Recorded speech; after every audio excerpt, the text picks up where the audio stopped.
ইউনূস সরকার যদি সেটা করতে ব্যর্থ হয়, ইউনূস সরকারের পরিণাম শেখ হাসিনার চেয়ে ভিন্ন কিছু হবে না। এটা আমাদের স্পষ্ট ঘোষণা। খবরদার, হুঁশিয়ার করে দিয়ে বলতে চাই, ইসলামের বিপক্ষে অবস্থান নিলে বাংলাদেশের ক্ষমতার মস্তদে একদিনও টিকতে পারবেন না আপনারা। হে ভারতের মুসলমান সমাজ, বাংলার মুসলমানরা তোমাদের সঙ্গে আছে। ভারত জুড়ে তোমরা নরেন্দ্র মোদীর বিরুদ্ধে দুর্বার আন্দোলন করে তোলো। প্রয়োজনে আমরা দিল্লি অভিমুখে লং মার্চ করব। কোটি জনতা নিয়ে ভারতকে আবার হিন্দুত্ববাদ থেকে মুক্ত স্বাধীন করে ছাড়বো ইনশাআল্লাহ। প্রয়োজনে বাংলাদেশের সীমান্তবর্তী অঞ্চলগুলোতে ভারতের মুসলমানরা যদি নরেন্দ্র মোদীর বিরুদ্ধে কোনো কার্যক্রম গ্রহণ করে, বাংলাদেশের মুসলমানরা সীমান্তবর্তী এলাকাগুলোতে ভারত বিরোধী প্রতিবাদী কর্মসূচি পালন করবে ইনশাআল্লাহ। সেই সাথে আমরা বলতে চাই, ইনশাআল্লাহ আগামী ৩রা মে হেফাজতে ইসলামের পক্ষ থেকে ভারতের ওয়াকফ বিল পাস এবং মুসলিম নিধনের প্রতিবাদে সোহরাওয়ার্দী উদ্যানে মহাসমাবেশের ডাক দেওয়া হয়েছে। বাংলাদেশ খেলাফত মজলিস হেফাজতে ইসলাম বাংলাদেশের সেই মহাসমাবেশের সাথে সম্পূর্ণ একাত্মতা পোষণ করে মহাসমাবেশ বাস্তবায়ন করার জন্য নেতা কর্মীদেরকে রাজপথে নেমে আসার উদাত্ত আহ্বান জানাচ্ছে। নারায়ে তাকবীর! ভারতের ওয়াকফ বিল বাতিল করতে হবে। আল্লামা মামুনুল হক, এগিয়ে চলুন, এগিয়ে চলুন। তাই আজ বাংলাদেশের জাতীয় মসজিদ বাইতুল মুকাররমের প্রাঙ্গণ থেকে 18 কোটি জনতার পক্ষ থেকে ভারতের 40 কোটি মুসলমানের প্রতি আমরা পয়গাম পাঠিয়ে দিতে চাই, উগ্র হিন্দুত্ববাদী নরেন্দ্র মোদীর বিরুদ্ধে আন্দোলন সংগ্রামে তোমরা একা নও। হে ভারতের মুসলমান সমাজ, বাংলার মুসলমানরা তোমাদের সঙ্গে আছে। ভারত জুড়ে তোমরা নরেন্দ্র মোদীর বিরুদ্ধে দুর্বার আন্দোলন করে তোলো। আমরা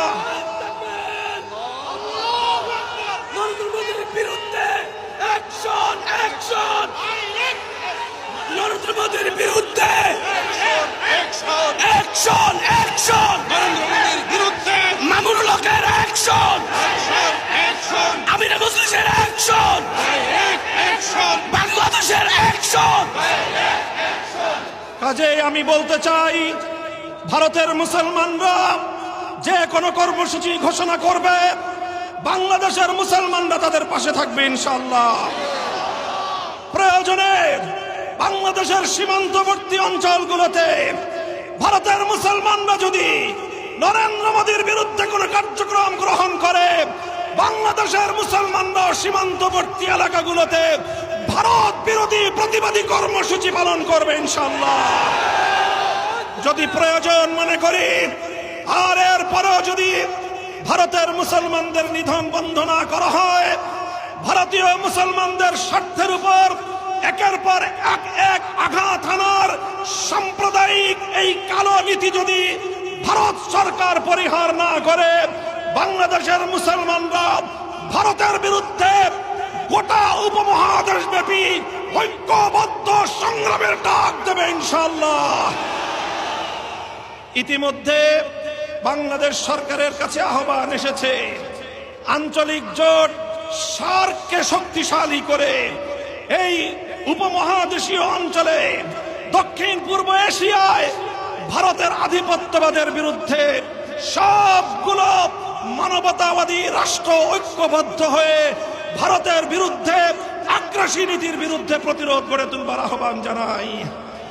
আমি বাংলাদেশ সরকারের প্রধান উপদেষ্টা জনাব প্রফেসর ডক্টর ইউনূসকে আহ্বান করি, আপনি উদ্যোগ গ্রহণ করুন। পাকিস্তান, নেপাল, ভুটান, শ্রীলঙ্কা, মালদ্বীপ সহ আপনারা ভারতের আধিপত্যবাদের বিরুদ্ধে রুখে দাঁড়ানোর টুটি চেপে ধরুন। যেভাবে আন্তর্জাতিক পর্যায়ে নরেন্দ্র মোদীকে আমাদের প্রফেসর ইউনূস সাহেবের সামনে একান্ত অসহায় মনে হয়েছে। আমরা সকল ছোট রাষ্ট্রগুলি যদি ঐক্যবদ্ধ হতে পারি, ভারত তার আধিপত্যবাদী কালো নীতি প্রত্যাহার করতে বাধ্য হবে ইনশাআল্লাহ। সংগ্রামী সাথী ও বন্ধুগণ, তাই আমি বলতে চাই, আজকের এই গণসমাবেশ থেকে আমরা দ্ব্যর্থহীন ভাষায় ভারত সরকারের প্রতি আহ্বান জানাবো, বিতর্কিত ওয়াকফ বিল অনতিবিলম্বে বাতিল করুন। যদি সেটা না করে, বাংলাদেশ সরকারকে বলবো, ভারতের বিরুদ্ধে কূটনৈতিক, অর্থনৈতিক সব ধরনের পদক্ষেপ গ্রহণ করার জন্য আপনারা প্রস্তুতি গ্রহণ করুন। আঞ্চলিক জোটকে শক্তিশালী করুন। ভারতকে এক ঘরে করে ভারতের বিরুদ্ধে কূটনৈতিক যুদ্ধের ঘোষণা করুন।